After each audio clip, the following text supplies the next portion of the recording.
They say the open road holds endless adventures, but some journeys lead to places you're never meant to find. From the eerie silence of deserted highways to the chilling shadows lurking at remote pit stops. These are the stories of those who strayed too far and discovered nightmares they could never leave behind. Tonight, buckle up and hold on tight, because these road trips turn from thrill to terror. I was taking a long road trip last year for work. I do a lot of traveling for my job, but I will spare you the details of work and get to my story. I left the city I was staying in at about 4 p.m., and I knew it would be a late night of driving, and I probably wouldn't arrive at my hotel until around 2 in the morning. I drove for hours and hours. The roads were pretty crowded when I started, and by the end of my drive, they were very quiet. It got to be around 1 in the morning, and I was about an hour and a half from my destination. The roads were very clear, so that was nice, and I was feeling pretty good. I was kind of in the middle of nowhere at this point, and as I drove along, I noticed a car come into my rearview mirror. It seemed to be going pretty fast. I was in the right lane already, so I expected it to blow past me. It reached my car and then slowed down, so it was going around the same speed as me. I looked over to see it was an old beat-up car that appeared to be about 20 years old and had some duct tape over one of the windows. But when I looked at the driver, I saw that he was wearing a skeleton mask. He looked at me for a good second, and then he turned and sped forward. I shook my head and kept driving. He went past me and then turned into my lane in front of me and drove about 5 car lengths ahead of my car, but maintained that same speed. When I looked in my mirror again, I saw more cars approaching. They too were going pretty fast. They reached my car, and the first one began to pass me. I glanced over to see that this man was also wearing a skeleton mask. He passed me and drove side by side with the car ahead of me. The next car pulled forward, and then another. Every driver of these cars was wearing skeleton masks. I looked behind me and saw even more cars. By now I was completely surrounded by these skeleton mask drivers. I started to get really creeped out, and I wasn't sure what to do. I didn't know what was going on and if these people were trying to run me off the road or something. I kept driving, and before long the cars seemed to get closer to me. I knew I would have to do something, and I was hoping that an exit would come up.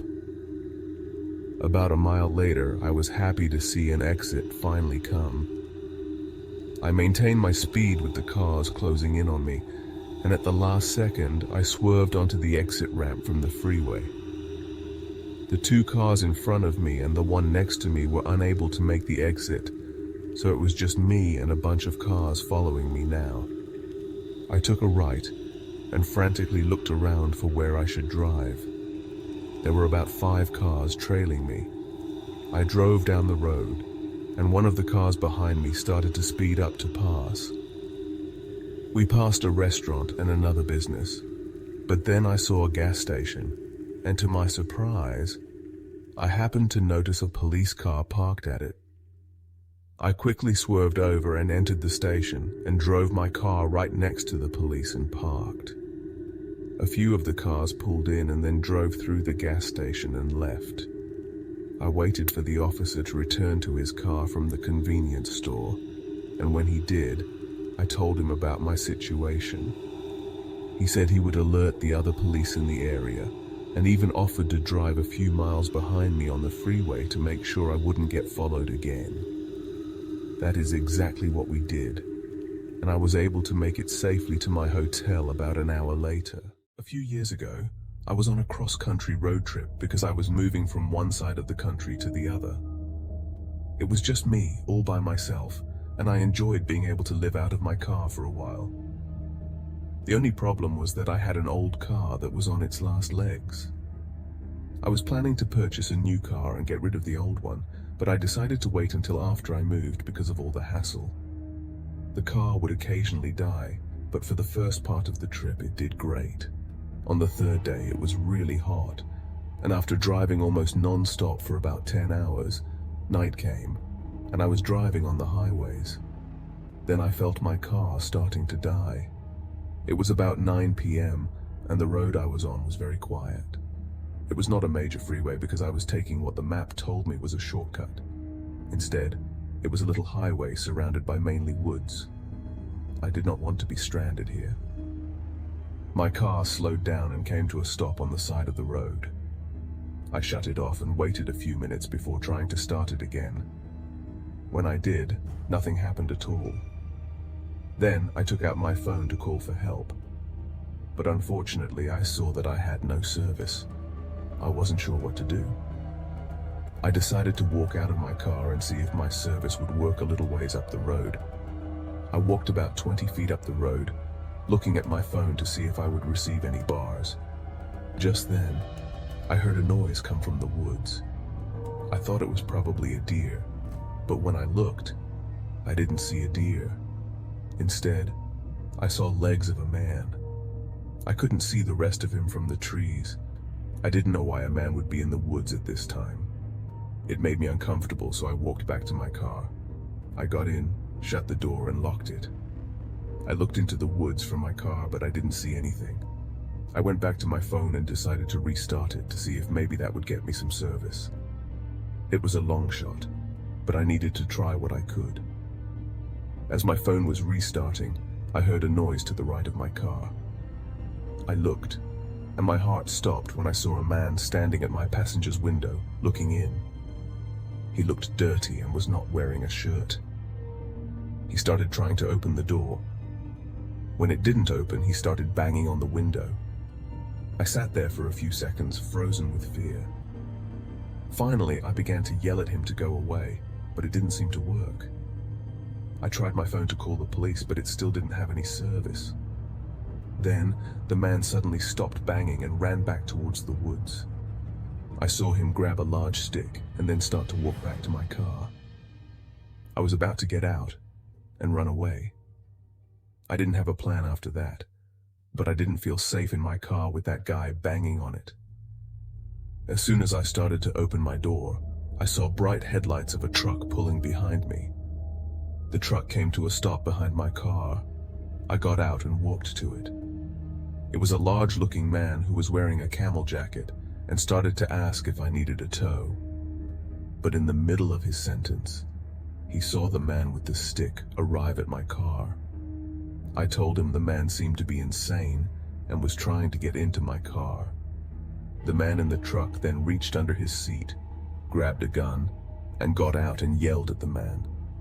When the shirtless guy saw the gun, he dropped his stick and put his hands in the air. The man from the truck gave me his phone and told me to call the police. Luckily, he had service on his phone, and we waited until the police showed up. It was a crazy night that I will never forget. The old man got taken away and my car got towed. I stayed in a nearby town at a hotel that night, and after my car was fixed, I sold it. 2 summers ago, I was on a cross-country road trip with my wife. We were going to visit relatives for a big family gathering. We chose to drive because we could make several stops along the way of cities that we liked. Plus, we had some extra time. The first day we drove a good 8 or 9 hours and then stopped in for the evening.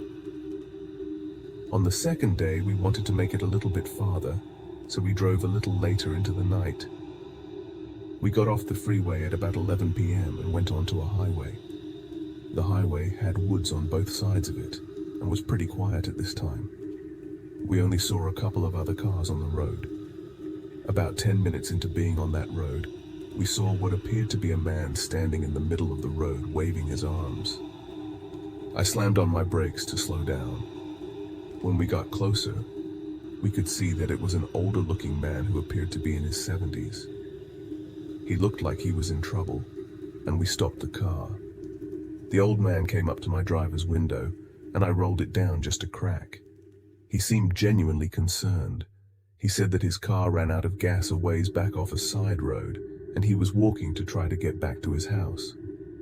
He asked if we could drive him to his house and said it was just a couple miles away. My instant reaction, of course, was to say no, and I really wish that I did. But the old man seemed so harmless, so I figured, Why not help the guy out? I told him to get in the back, and I would give him a ride.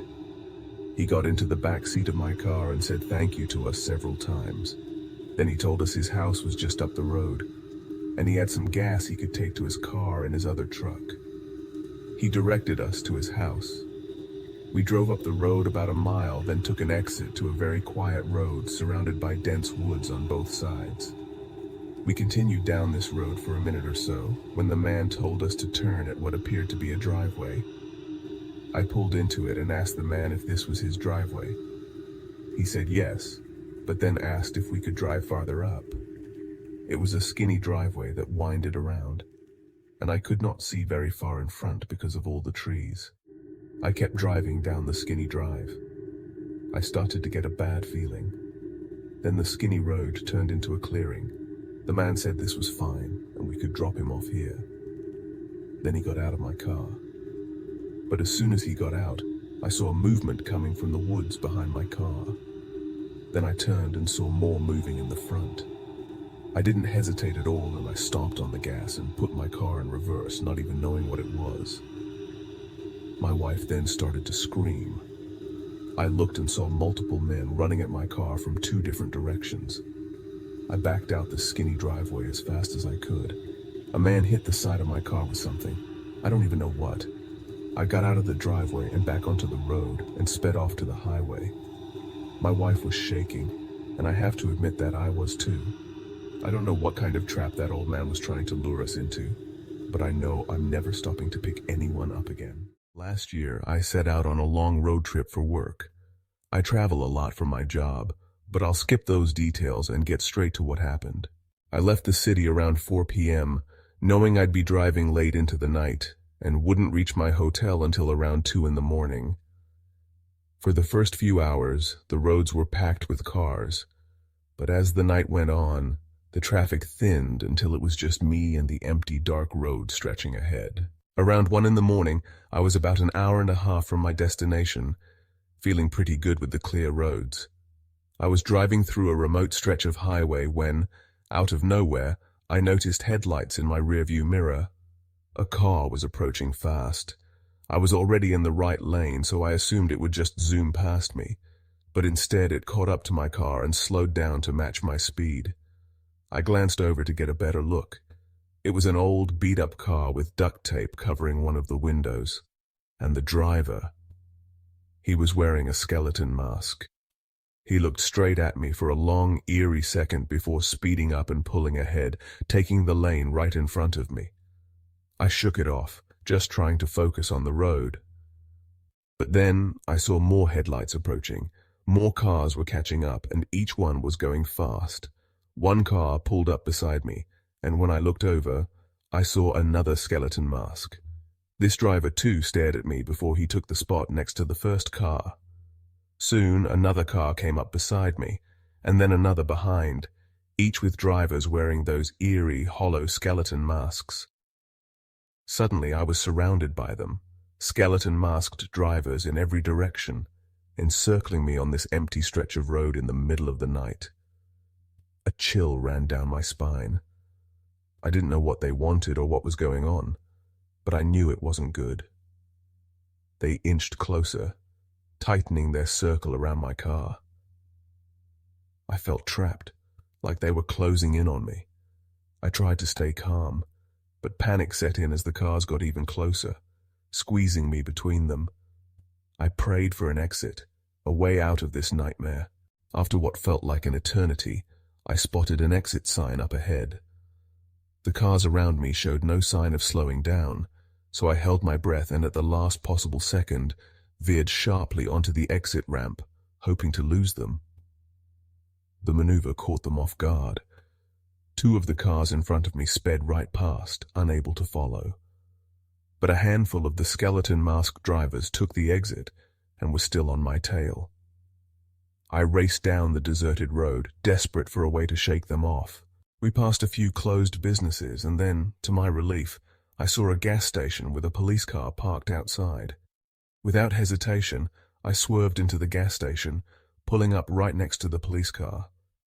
The skeleton-masked drivers hesitated, slowing down as they neared the gas station. Some of them pulled in, only to drive through before peeling off into the night.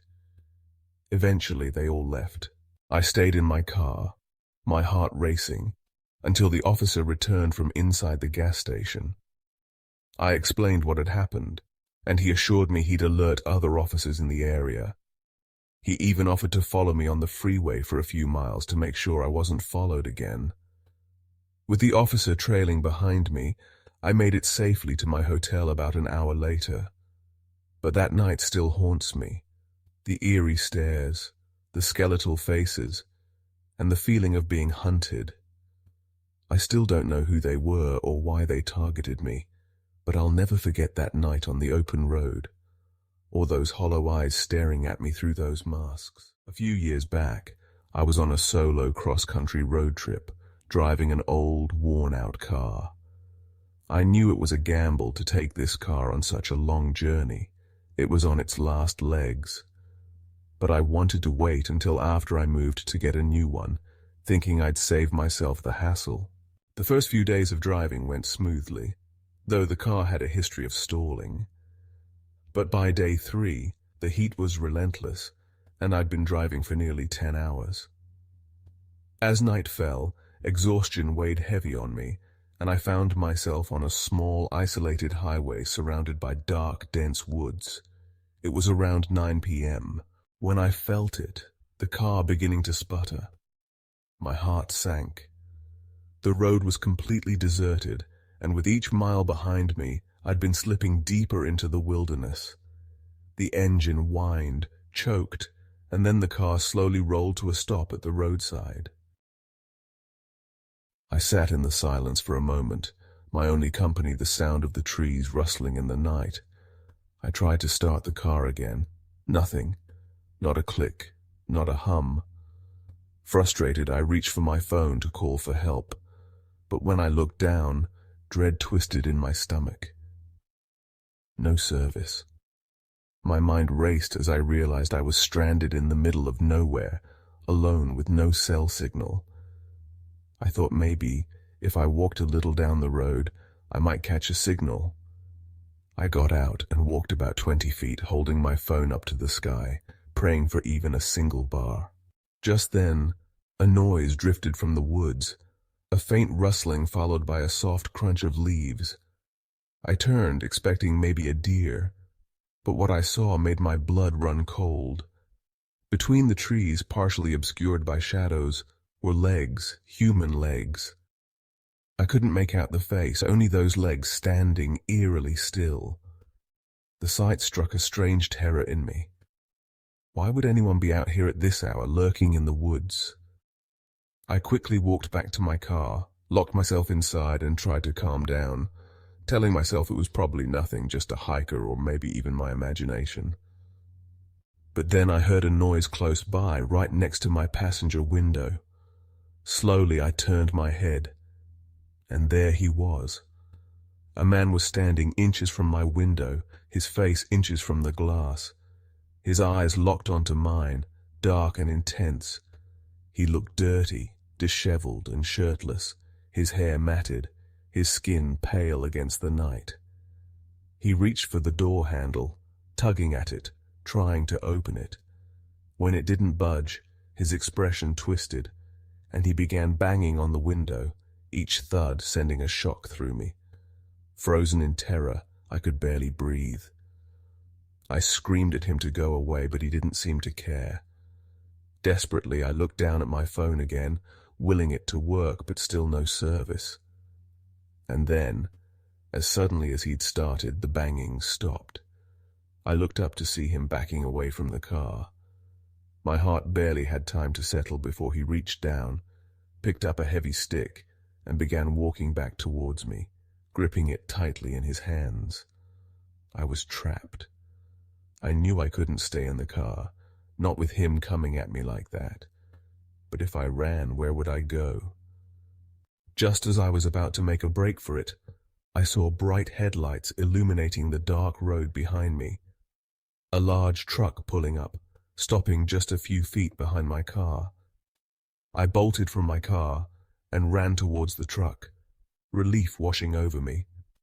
The driver was a big guy, wearing a camouflage jacket, and he asked if I needed help. Before I could fully explain, he looked past me and saw the shirtless man approaching, wielding that stick.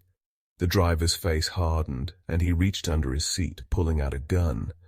Without hesitation, he stepped out of the truck, aiming it squarely at the man, shouting for him to back off. The shirtless man froze, his hands slowly rising into the air, the stick falling to the ground. The truck driver handed me his phone, urging me to call the police, and thank God his phone had service. We waited there, the driver keeping a close eye on the man until the authorities arrived. The police took the shirtless man into custody, and as they led him away, I caught one last look at his face. His eyes, hollow and wild, lingered on me until he disappeared into the back of the police car. That night, I stayed at a small hotel in a nearby town, still shaken from what had happened. As soon as my car was fixed, I sold it the moment I reached my new home. That old car had given me one last memory, one I would never, ever forget. Even now, I can still hear the banging on the window, the stick scraping against the gravel, and that dark, piercing gaze staring at me through the glass.